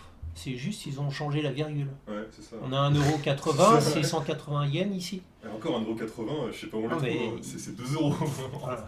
Il y a certaines préfectures, on est quasiment passé à 200 yens comme à Nagano. Ah ouais. Ah oui, on était à 197, 200 yens certaines fois dans certaines stations. Donc, voilà. Le Japon est une île en plus, hein. Pour apporter Oui, oui. l'essence, quand même, ça devrait coûter plus cher normalement. Voilà, mais en France, c'est. Ouais, non, mais c'est vrai. Ouais. Et Emmanuel, peut-être, est-ce que tu as vu aussi? C'est moins cher au Japon parce que avec le taux de change actuel, Ah oui, oui. Oui, oui. Hmm. On est Oui. à 138 en ce moment. Oui, c'est très, très haut. Emmanuel, peut-être que tu es allé aussi aux Pays-Bas, je crois, voire en Allemagne. Ah bah moi j'ai fait, oui, je reviens de presque un mois et demi d'Europe, j'ai pris 13 fois l'avion là-bas, enfin bon, j'ai fait toute une boucle. Je suis allé aux Pays-Bas, en France, en Allemagne, en Suisse, en Espagne et en Turquie. Et alors dans tout ce que vous avez dit, je vais même plus loin que vous, qui c'est qui parlait du prix de l'essence, je voudrais juste vous faire réfléchir à une chose. Lorsque j'ai quitté la dernière fois l'Europe et que je suis venu m'installer au Japon, c'était en 2005-2006. Le diesel à l'époque était 0,72 €. Aujourd'hui, il est à presque 2 euros. Juste pour votre information, ces années-là, le prix du pétrole brut en dollars était le même prix qu'aujourd'hui. Donc il y a autre chose que l'inflation. Il y a un autre problème. On nous laisse croire qu'il y a de l'inflation, etc. Non. Il y a des gens qui se servent. C'est vraiment autre chose. Il y a un détournement de plein de choses. Il y a, je pense que c'est plus que de l'inflation. Bon. Concernant le panier qui serait plus cher qu'en Europe qu'au Japon, mais en fait ça date pas d'hier, ça fait déjà longtemps que moi je l'ai constaté. Ça fait plus d'une décennie, largement. 10 ou 15. Moi quand je suis venu ici dans les années 90, parce que j'ai commencé à habiter au Japon déjà une première fois en 93, il me fallait à l'époque 40% de plus de revenus qu'en France pour avoir à peu près le même niveau de vie. Aujourd'hui, c'est quasiment l'inverse. Je ne dirais pas que c'est 40% de plus en Europe qu'en France, mais je trouve que la vie est plus chère en Europe qu'au Japon. Mais c'est pas là depuis cette année ou depuis le Covid que ça date, c'est de bien avant. Moi, de mon passage là, pendant un mois et demi en Europe, ce que j'ai retenu, c'est le chaos qui est en train de s'installer. C'est plus que ce que vous dites. J'ai pris 13 vols. Hein. Mon bagage a été perdu par la société aérienne, la compagnie aérienne. Il n'a toujours pas été retrouvé à l'heure qu'il est. Il a été perdu à Amsterdam, qui était considéré comme un aéroport plutôt de bonne qualité jusqu'à maintenant. Il y a quelque chose comme 30 000 bagages en souffrance aujourd'hui à Amsterdam. Il y a la même chose à Heathrow, et il y en a à peu près 15 ou 20 000 à Charles de Gaulle.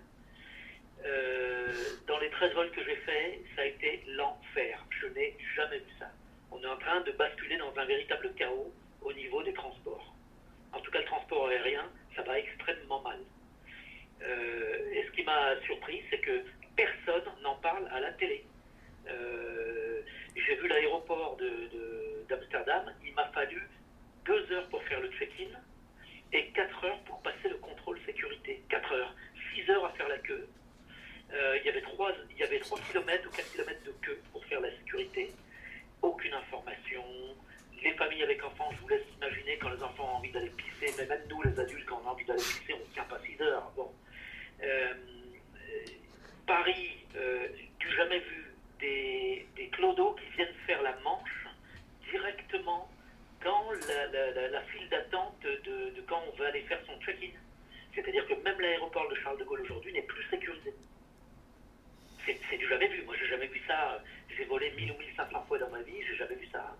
Même dans des pays du tiers-monde, qu'on dit du tiers-monde, les aéroports sont vraiment sécurisés. Même en Chine, dans les années 2000, 2002, 2003, qui était encore le tiers-monde par rapport à aujourd'hui, vraiment tiers-monde, j'ai jamais vu ça. Bon, c'est vraiment, moi, ce que je retiens de ce mois et demi, c'est un chaos qui est en train de s'installer, vraiment. Je n'ai pas osé prendre le train parce que j'ai eu 2-3 échos, on m'a dit oula, ce sera pas mieux. Donc j'ai loué une voiture. Pour votre information, c'est difficile de louer une voiture en ce moment en France parce que pendant le Covid, ils ont vendu toutes les voitures. Il y avait un confinement, donc les sociétés de location ont vendu les véhicules. Et puis, vous êtes peut-être au courant qu'aujourd'hui, les fabricants automobiles ne suivent pas le rythme. On est à 20-30% en dessous des objectifs de production. En dessous des objectifs de production. C'est pareil, on ne vous en parle pas dans les médias, mais pour moi, c'est ahurissant. Ça fait 20-25 ans que je travaille dans le monde de l'automobile. J'aurais jamais cru vivre ça. Il y a 20 ans, on m'aurait dit il va y avoir ça bientôt. Aujourd'hui, c'est la fin du monde. C'est vraiment 30% des objectifs. C'est inimaginable. C'est vraiment inimaginable. Et on n'en parle pas.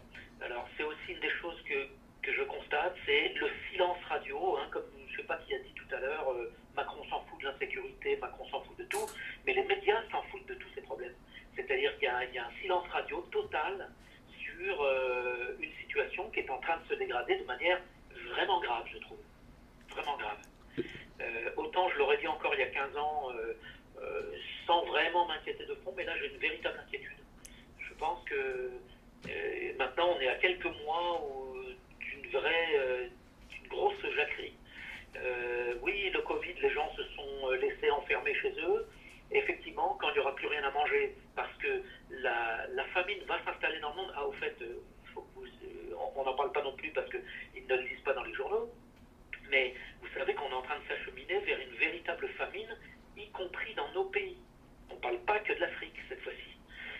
Parce que aujourd'hui, on a des déséquilibres de production absolument faramineux.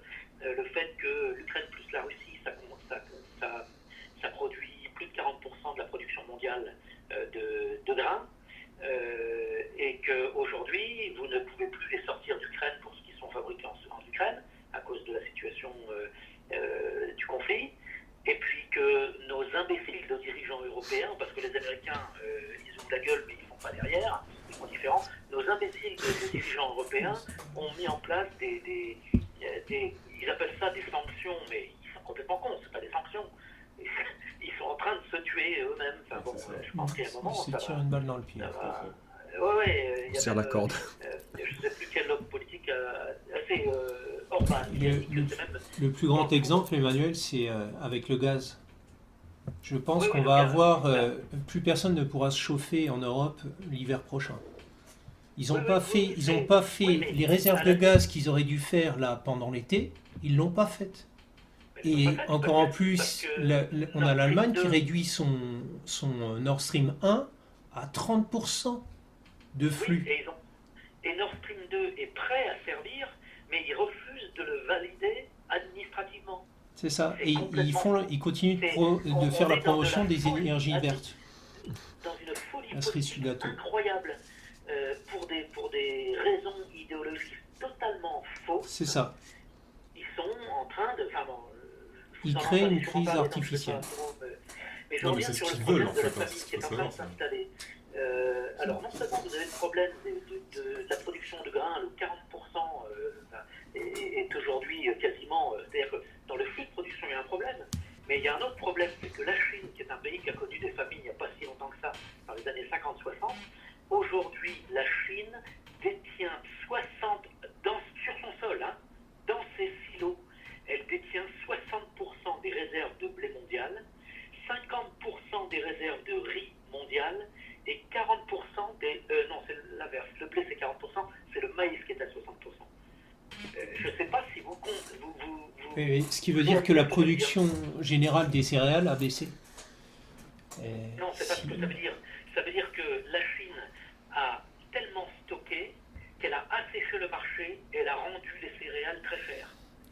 Ils l'ont avoué à demi-mot, je crois, la semaine dernière d'ailleurs, lors d'une conférence. Ils ont dit on a peut-être fait une bêtise de faire des tels stocks parce qu'on a fait monter énormément les prix. Et ils ont lancé une spirale inflationniste infernale. C'est une spirale en plus, c'est un cercle vicieux, c'est-à-dire qu'elle n'est pas prête de redescendre cette spirale. Bon, donc on est aujourd'hui dans une situation où la famine va s'installer déjà parce qu'il y a un problème de production des céréales. Mais c'est pas tout. Il y a une chose qui vient derrière, c'est qu'il y a une vraie des vagues de Covid, là, je vous parle d'une véritable vague, c'est que les deux pays en conflit, là, non seulement sont des très gros producteurs de céréales, de grains en général, des orges, des choses comme ça, qui servent à la nourriture animale également, mais sont aussi les deux plus gros producteurs mondiaux et de très très loin des fertilisants. Alors ça, quand on dit ça comme ça, on se dit oui, bon, les fertilisants, et alors? Mais sachez que la moitié des calories consommées dans le monde pour faire vivre les êtres humains dépendent des fertilisants. Vous arrêtez de produire des fertilisants, c'est tout d'un coup la moitié de la production mondiale de nourriture qui s'arrête. Emmanuel, c'est parce qu'on s'est basé sur une énergie, enfin sur une agriculture qui s'appelle la soi-disant révolution verte. Et, et on a calé notre modèle là-dessus, alors que le modèle ne tient pas la route sur le long terme. Non, mais par contre, pour reprendre sur Emmanuel, juste je rebondis parce que moi je suis directement lié, c'est mon métier, c'est le biogaz, donc je suis avec les agriculteurs, et c'est pas une bêtise ce que dit Emmanuel, hein. Les agriculteurs, et attendez, 94% d'augmentation des prix des fertilisants, là, au complètement fou. C'est un truc de fou. C'est complètement fou. Et attendez, c'est pas tout. Comme ces fertilisants-là, on les met pas dans le sol maintenant. L'année prochaine, les productions seront extrêmement basses. Et c'est aujourd'hui impossible de revenir en arrière. Donc on est 100%, 200% sûr qu'il va y avoir une énorme crise alimentaire. Et c'est pas une crise alimentaire qui va toucher 20 millions de personnes en Afrique. Ça va être la planète entière. C'est ce qui va se passer réellement. Et ça, personne ne vous en parle. Non, parce personne n'en parle. Emmanuel, tu as totalement raison, parce qu'en fait, le système agricole est basé sur, si je veux prendre une image, sur le bodybuilder qui est bien dopé. Et s'il prend pas sa petite picouse d'engrais ou de produits chimiques, bah, tout se casse la figure, quoi. Et ça peut pas aller dans le bon sens. C'est pas je veux dire, c'est pas le fermier d'il y a une centaine d'années qui se nourrissait avec son blé et ses minéraux et qui pouvait. Il y a aucun dopage dans ce système naturel et il y a aucun engrais chimique. Tout est, je veux dire, on nous a, à la sortie de la Première Guerre mondiale, on nous a sorti le tracteur pour remplacer le cheval ou la vache qui faisait des bousses de vache et tout le système. Enfin, je veux dire, ça c'est de l'engrais, c'est des bombes atomiques, la bouse de vache. C'est une bombe atomique et on veut. Et c'est gratuit. Il n'y a besoin de rien, il n'y a pas besoin d'extraction, on n'a besoin de rien du tout.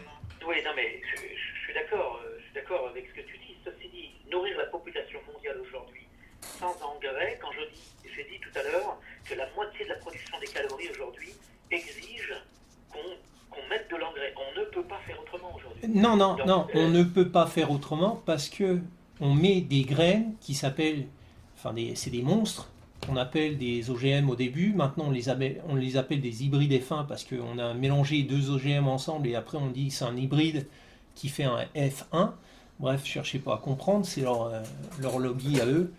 Et ce qu'ils veulent, c'est surtout qu'on leur achète leurs graines parce que leurs graines, en fait, elles consomment énormément de produits d'intrants chimiques, comme les engrais ou comme les produits chimiques, et ce qui fait qu'on se retrouve dans le système où on est à l'heure d'aujourd'hui. C'est un cercle vicieux, en fait. Là où je rejoins ton résultat, c'est que l'an prochain, enfin même avant l'an prochain, je pense que dans l'hiver, on va avoir un problème de chauffage et un problème d'alimentation humaine. Il va y avoir un très sérieux... Là, on est face à un tsunami. D'ailleurs, je pense, parce que c'était une inquiétude que j'avais depuis longtemps, je pense d'ailleurs qu'il est temps de quitter les grandes villes, de plus en plus. Parce que c'est là que ça va péter en premier et c'est là que ça va être très inquiétant. À voir, ouais, je sais pas. Après, aussi, Emmanuel, c'est vrai ce qu'il dit, et il faut aussi penser que, en fait, les plus gros mangeurs de céréales, ou de produits, disons, c'est les animaux déjà. De produits maraîchers, on va dire, c'est les animaux avant tout.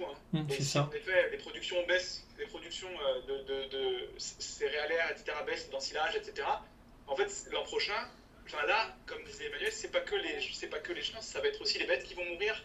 Et là, par contre, en tout cas, ils vont toutes les mettre à l'abattoir. Donc peut-être qu'on aura quelque chose comme 2-3 mois voilà, où je pense que les végétariens.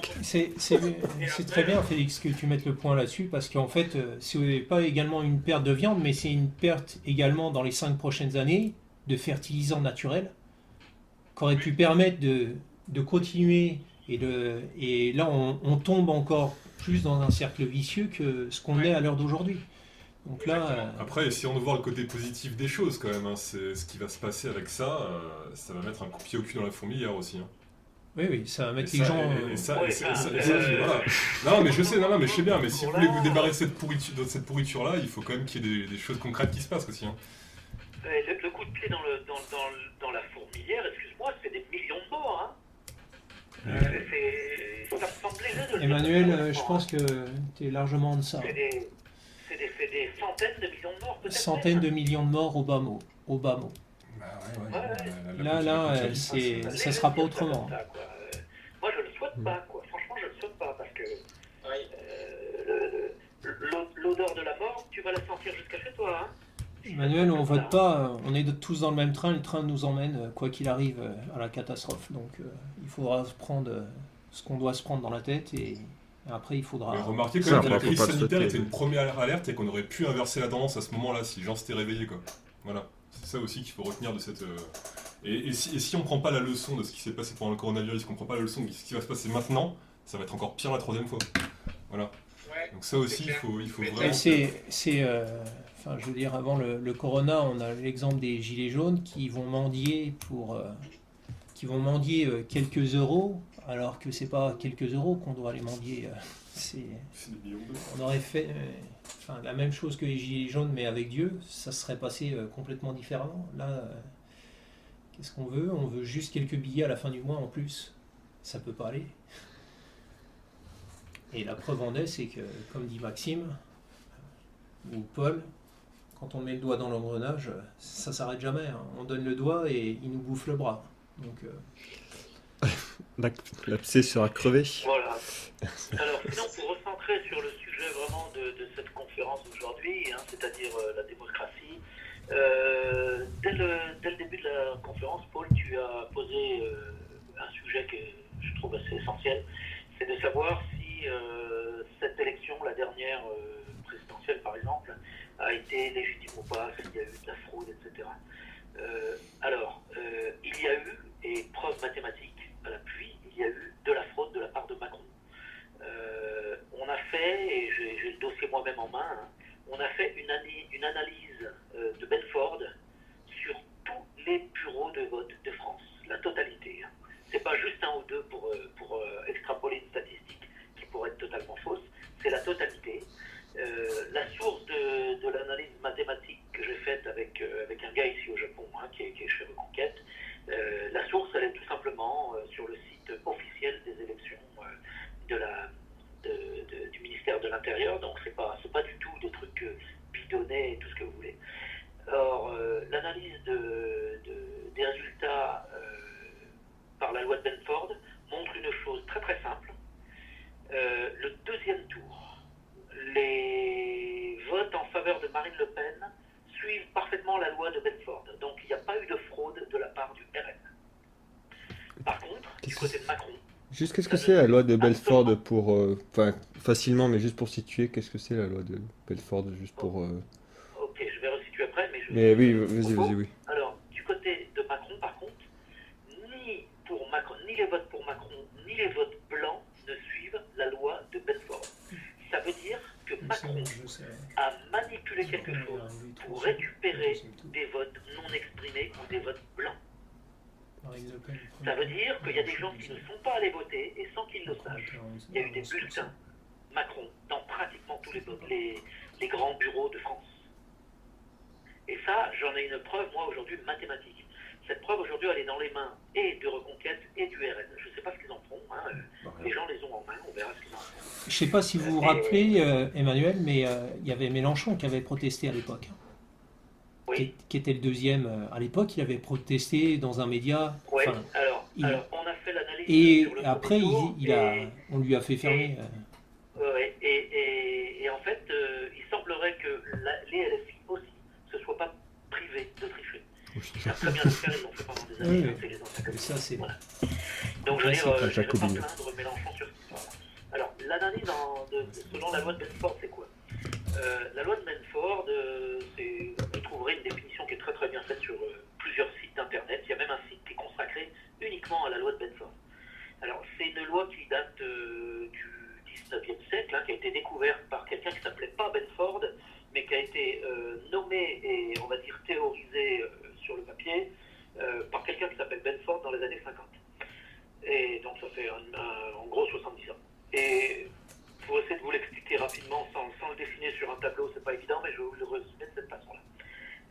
si vous prenez un ensemble de choses dans la nature, ou même pas forcément dans la nature, hein, ça peut être valable pour des choses humaines et artificielles, dès lors que vous prenez un ensemble important d'objets, de stats mathématiques, etc., et puis vous prenez le premier chiffre après la virgule, uniquement le premier chiffre après la virgule, je ne sais pas moi, de la taille des chevaux, ou de la date de naissance des vaches, ou je ne sais quoi. On trouve énormément de cas.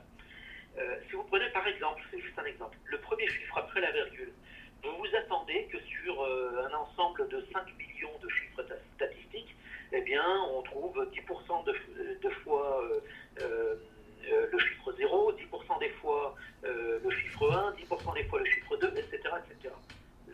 De manière spontanée, c'est ce qu'on pense. En fait, c'est pas du tout ce qui se passe. Il se trouve que dans la nature, quels que soient les chiffres qu'on va prendre, on trouve à peu près 30% de chiffre 1, 25% de chiffre 2, 20% de chiffre 3, etc. Et ça baisse comme ça dans une courbe en toboggan. Et cette loi également, elle a quelque chose de très intéressant, c'est qu'elle démontre que c'est impossible de simuler cet effet-là par la mathématique. Ça veut dire, et ça se trouve par exemple même dans la comptabilité, par exemple, quand une entreprise falsifie sa comptabilité, elle ne suit plus la loi de Bedford dans les chiffres après la virgule. Et c'est une méthode qui est utilisée par beaucoup d'analystes fiscaux pour détecter la fraude. Et il se trouve que ça marche très très bien, avec quelques conditions évidemment. Il faut un nombre de votants suffisamment important, il faut un nombre de bureaux de vote suffisamment important, etc. pour que la statistique soit satisfaisante. Et ça marche très bien quand on fait une analyse de Bedford sur les élections. Et voilà, c'est ce qu'on trouve. Donc si le dossier vous intéresse, c'est intéressant, dossier, Cela dit, il y a... je pourrais vous partager un jour. Il y a aussi une constatation qui est intéressante, hein, c'est que c'est plus difficile de truquer la législative que la présidentielle. Oui, voilà, donc déjà juste ça. Voilà, ça c'est intéressant. Résultats divergents à si peu d'intervalle. Et ça, les gens ne tiltent pas. Voilà, déjà, c'est quand même fort quand même. Ouais. Au niveau des friches électorales, en ce moment, on a quelques gros Mais c'est exemples. intéressant, hein, oui, si c'est possible de le partager, si c'est une étude de public ou quoi, moi je veux bien le voir. Moi, je veux bien prendre aussi. Ouais. Je pourrais faire un article sur Alexis Gallier. Vous avez tous parlé à la fois, j'ai rien compris. Je dis, oui, on serait intéressé par avoir le dossier. Bon, typiquement, j'aimerais bien faire un article pour Alexis Gallier, si le dossier est aussi. Je te le ferai passer, mais t'aimes pas les élections, alors ça va te faire rager. Bah non, justement. Justement, ouais. Justement, c'est Ça va faire jubiler, je pense. C'est une bonne illustration de fraude électorale. Ouais, de toute façon, c'est ça qui est intéressant, c'est que ça soit des fraudes qui soient vraiment des fraudes, c'est-à-dire contre la loi ou avec des manipulations frontales, ou que ça soit juste des manipulations. Enfin, dans tous les cas, quand ils peuvent, ils évitent de faire des fraudes massives parce que ça tâche. L'archétype en Europe, c'est l'Ukraine, dans tous les domaines.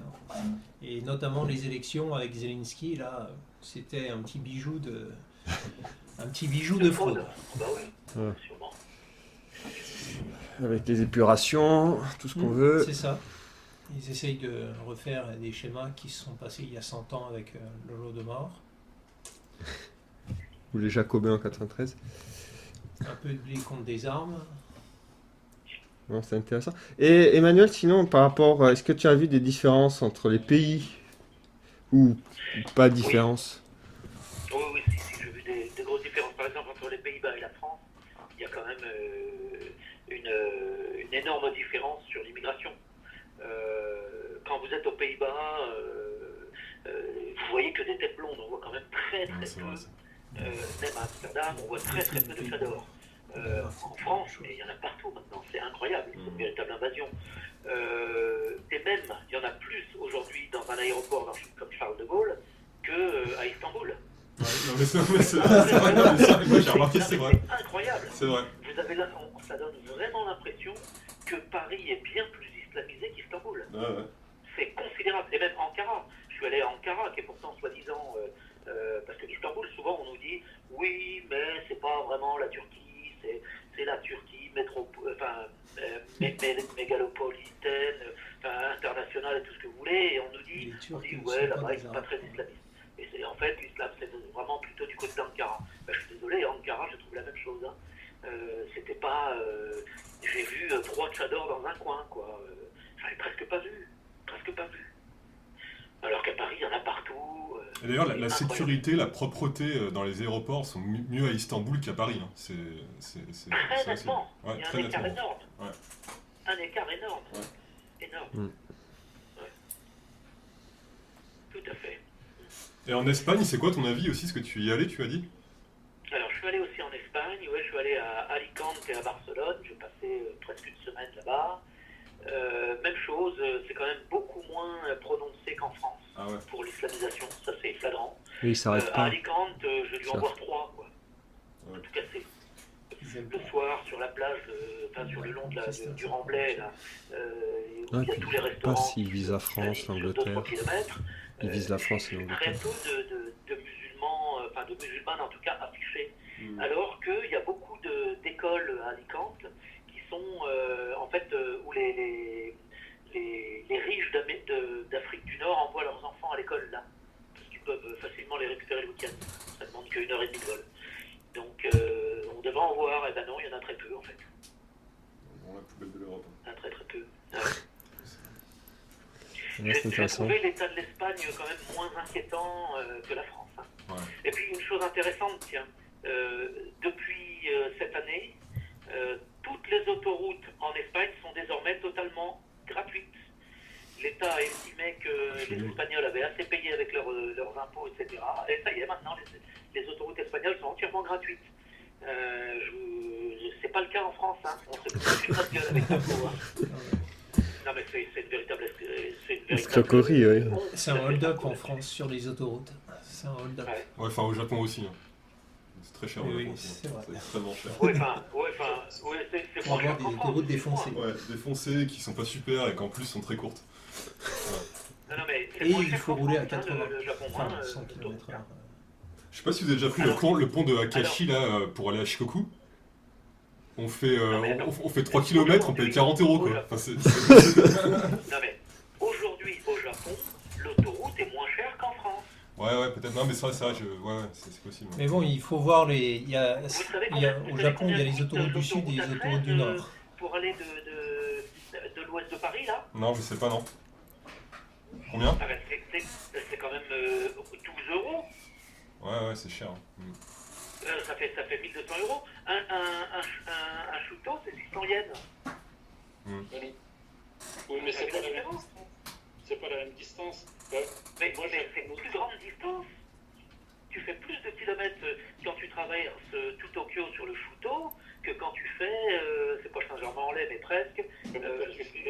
Si tu vas donc à Narita par exemple, je ne sais même plus combien on paye, mais c'est beaucoup plus cher. Enfin, moi, Attends, jusqu'à Narita, c'est 80 km. C'est cher, oui. Ah, c'est cher dans les deux cas. Ouais, voilà, non, c'est cher. C'est 20 km. moi, les calculs que j'avais fait avant, c'était... Ouais, si on parle de longs trajets pour le Honshu, Non, faire. Le problème, c'est que le fait de payer en yens dans en les euros, années c'est un peu 90. compliqué, Dans ce les Oui, années 90. il y a ça aussi. C'est Ouais. simple. Et en fait, Le prix au la kilomètre descente de du Nord, l'autoroute au là Japon, où c'était j'habite, pour aller 5 jusqu'au fois celui de la France. sud, 5 fois. par exemple, Nagano, Aujourd'hui, c'est peut-être encore 10% plus cher, mais à peine. Et il y a même des cas où c'est moins cher. 25 000, 30 000 yens. Après, ça dépend. Parce que le Shinkansen. Oui, mais il y a autoroute et autoroute, parce qu'au nord du Japon, je ne sais pas si vous avez remarqué, mais dès que ça touche le nord, donc on parle du nord de Niigata, c'est des autoroutes à une fois une voie. Enfin, 2 fois une voie, pardon. Même si c'était de Nagoya, ça en a plein des Non, c'est quand même énorme, et on nous fait payer, c'est des routes express où on nous fait payer comme si on roulait sur des autoroutes. Ah bah c'est des routes privées, mais des routes privées t'en as partout. T'as même des sommets de montagne qui sont sur des routes privées. Quand tu vas à Hakone, c'est comme ça. Si tu veux, moi j'ai payé 700 yens le tour pour aller en moto, me balader à Hakone en passant par les jolies routes du sommet. C'est des routes privées, c'est pas des autoroutes. Je sais pas, parce qu'en fait, ils disent tout le temps ETC, ETC. Bah oui, mais Electronic Toll Control, ça veut pas dire autoroute, tu sais. Ça veut simplement dire paiement électronique. Ouais, c'est la carte là. Ouais, dans les deux cas, c'est cher en tout cas, moi je trouve. Oui. Enfin bon, c'est intéressant. Hein. Ouais, c'est intéressant, mais bon, on a tous des visions plus ou moins pessimistes quand même. Hein. Bah, la réalité est difficile, Non, c'est pas pessimiste. mais Réaliste. c'est la réalité. C'est pas pessimiste, Non, parce non, que mais- Il faut pas se mentir, il faut les. Voilà. j'ai le même comment dire, le même commentaire qui a été fait avant. Moi, je suis allé en France en plus pour l'ordination de mon neveu à Sainte-Anne-d'Auray. Bon, il y a eu 5 prêtres d'ordiner ensemble. À l'occasion, je vous partagerai des photos. Oui. Et ben effectivement, il y a quand même, il reste quand même un noyau dur qui est la future graine qui refleurira, ça c'est certain. Et pour, si ça vous intéresse, donc mon neveu a été ordonné avec Monseigneur Centaine, dans le nom de quelque chose. Et le lendemain, le lundi soir, il nous a fait sa première messe. On était à peu près une cinquantaine dans l'église de Plouarnel, et il nous a fait une messe d'eau au public, alors que c'est une ordination vaticane. Hein. Il a fait une messe d'eau au public, et il a distribué l'hostie, tout le monde à genoux à la bouche, en demandant que ça soit comme ça. Et il a expliqué à tout le monde en disant que jusqu'à maintenant, ils avaient peut-être pu faire autrement, mais c'était pas du tout ça l'esprit de Vatican II, et que lui, il revenait en fait à ce qui avait été déterminé au départ, c'est-à-dire la messe face à l'hôtel, hein, face à l'hôtel Dio, au maître-hôtel, Ad Orientem. voilà, Adrien, ad Orientem, c'est ça, ad Orientem, et surtout la communion à genoux à la bouche. Mais non, pas du tout, je dirais que c'est pas l'esprit de Vatican II, c'est plutôt l'esprit de l'Église en fait. Mais c'est bien. oui, voilà. Mais je veux dire, cette nouvelle génération de prêtres, les 5 qui ont été ordinés ce jour-là, sont tous dans le même état d'esprit. Les 5. C'est ça, ouais, c'est bien. Voilà, c'est quand même encourageant, quoi. Encourageant. Mais ça, il y a, c'est encourageant. Enfin, la situation est terrible d'un point de vue réel, mais d'un point de vue moral, les jeunes, même dans les cercles là, d'action légitimistes, quand j'ai pu parler avec des jeunes militants qui ont plutôt 20 ans, alors que nous on a plutôt 30 maintenant, ils sont, nous on est très mous à côté d'eux, quoi. Ils sont beaucoup plus chauds. Et enfin, je veux dire, bien plus clairs dans les idées, ils ont plus du tout les... Et puis tous, ils ont cette partie, pas tous, mais enfin beaucoup, en fait, ils sont convertis. Récemment, ils étaient baptisés pendant la dernière Pâques et des idées très claires sur l'autorité, sur tout ça.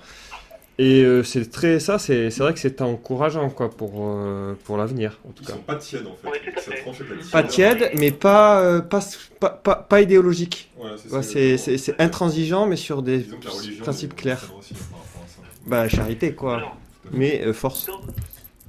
dans les 5 prêtres qui ont été ordinés, il y en a un qui avait 34 ans, qui en fait vient d'une famille totalement athée, et qui donc s'est converti quand il avait 20-21 ans, et sa famille entière s'est détournée de lui et n'était pas présente à l'ordination. Ouais. C'est le seul qui n'avait pas sa famille avec lui. Et C'est le dur, gars, ça. il va contre tout ça, quoi. Hein.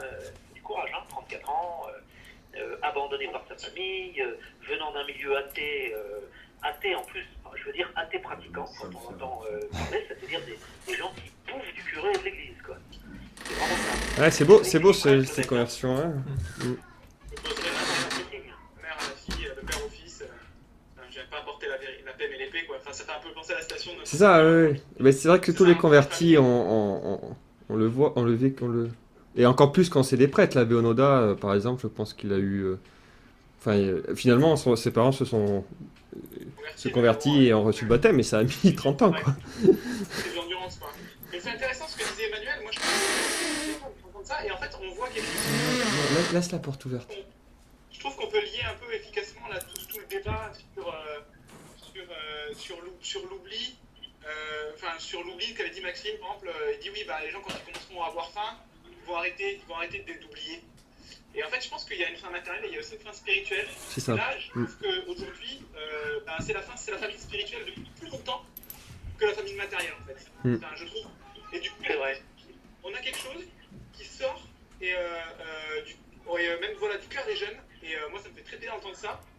Et ben, si vous voulez, moi, je vous partage une citation de aussi qui parle de ça, et je trouvais que ça c'est très approprié, même sur tout le contexte, ça dure quelques lignes, et il parle des sentimentalistes, c'est-à-dire des gens qui ont la religion du sentimentalisme, c'est-à-dire que ce soit les catholiques modernistes aujourd'hui, ou les athées, en fait, hein, qui finalement matérialistes. C'est une petite larme, ça va. Désormais, nous avons là la fleur finale et la couronne de tout l'optimisme, de l'universalisme et de l'humanitarisme moderne dans la religion. Les sentimentalistes parlent de l'amour jusqu'à ce que le monde entier soit malade du plus glorieux de tous les mots humains. Ils présument qu'il ne peut rien y avoir dans le monde, au-delà, excepté l'espèce d'utopie de plaisir tangible qu'ils nous promettent, mais qu'ils ne nous donnent pas, dans ce monde. Ils déclarent que tout sera pardonné parce qu'il n'y a rien à pardonner. Ils insistent sur le fait que la mort n'est qu'une sorte de passage dans la pièce à côté. Et ils insistent sur le fait qu'elle ne sera même pas une salle d'attente. Ils déclarent que ce passage nous introduira immédiatement dans un salon rembourré, avec tout le confort imaginable, sans mentionner d'une manière quelconque comment on y arrive. Ils sont sûrs qu'il n'y a ni danger, ni même de mort. Tout est espoir, bonheur et optimisme. Et comme l'athée le montre avec beaucoup de raison, le résultat logique de tout cet espoir, de ce bonheur et de cet optimisme, serait des centaines de personnes conduites à des réverbères, ou des milliers de gens se jetant en ou les canaux. La conséquence logique de la religion moderne de la joie et de l'amour devrait être une immense ruée humaine vers le suicide. Pourtant, un catholique sait comment y répondre, parce qu'il détient une philosophie complète pouvant garder un homme sain, et non pas quelques fragments de celle-ci, qu'il soit malheureux ou joyeux, pouvant le conduire facilement à la folie. Ça continue un peu comme ça, mais je trouve que ça illustre un peu l'état où on voit aujourd'hui les fruits spirituels, mais pas que dans le catholicisme, en fait, même finalement de l'abandon global, de toutes ces formes de spiritualité pour une espèce c'est tenter de l'amour, c'est même pas que c'est vraiment l'amour, mais tu sais, voilà, c'est important, la tolérance, voilà, laisser les gens être eux-mêmes. Finalement, on devient, voilà, je sais pas, pour moi, quand je regarde la télé, 5 minutes dans une salle d'attente d'aéroport, je vois des gens qui sont des démons qui sont là et qui sont adulés par le public. Enfin. Ouais. On retrouve dans les mondes païens des premiers âges, enfin, c'est assez flippant, quoi. Le... Mais d'un autre côté, il y a un réveil, et j'espère de tout cœur, je suis très heureux d'avoir entendu ça de la part d'Emmanuel, j'espère de tout cœur qu'il y aura un réveil global. Et un retour à la foi. Et un retour à la foi. Et au fond, merci pour la citation, c'était vraiment très très à propos. Que, au fond, tout ce qu'on a constaté sur la réalité difficile, c'est ça qui est, je pense, très important à rappeler, c'est que tout ça, c'est pas des catastrophes extérieures, c'est juste des conséquences logiques et naturelles de tout cet révolutionnaire démocratisme. Et donc, le bon Dieu fait bien les choses. Là, il est en train de nous envoyer la punition, mais qu'on se crée tout seul. Exactement. Non, mais bien sûr, bien sûr. Et voilà, le ménage sera fait de toute façon. Et puis... Ouais, c'est ça. Enfin, l'homme est son plus grand ennemi, quoi. Enfin, l'homme est à nous pour l'homme, je dirais, mais enfin, c'est nous la dernière canalité de l'homme. Ouais, on arrive quand même, c'est vrai, à se créer des famines, quoi, quasiment, quoi. C'est quand même fou quand même. Enfin, là, c'est pas, on arrive, c'est en cours d'élaboration. Bon, bref, est-ce qu'on dit, n'oublions pas qu'on a c'est ça qui est le plus malheureux. Un Emmanuel. Ah non, c'est bon, nous on survivra là. Ouais,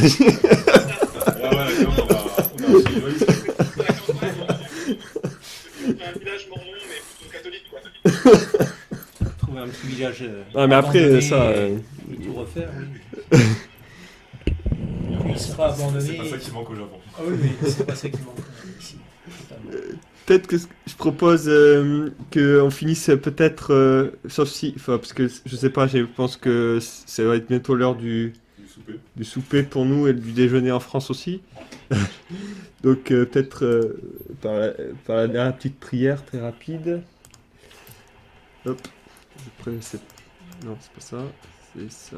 Oups. Alors, c'est juste en bas. Hein. Au nom du Père, du Fils et du Saint-Esprit, ainsi soit-il. Sous votre miséricorde, nous nous réfugions, Mère de Dieu. Nos prières, ne les méprisez pas dans les nécessités, mais du danger, délivrez-nous, seul pur, seul béni. Ainsi soit-il. Au nom du Père, du Fils et du Saint-Esprit, ainsi soit-il. Bah, merci à tout le monde. Hein. C'est très intéressant, très bonne discussion. Et puis, voilà, je ne sais pas, la prochaine fois quand on fera. Il y aura des intervenants de France. Il y aura peut-être. Ils ont accepté sur le principe, donc je ne sais pas quel mois, mais il y aura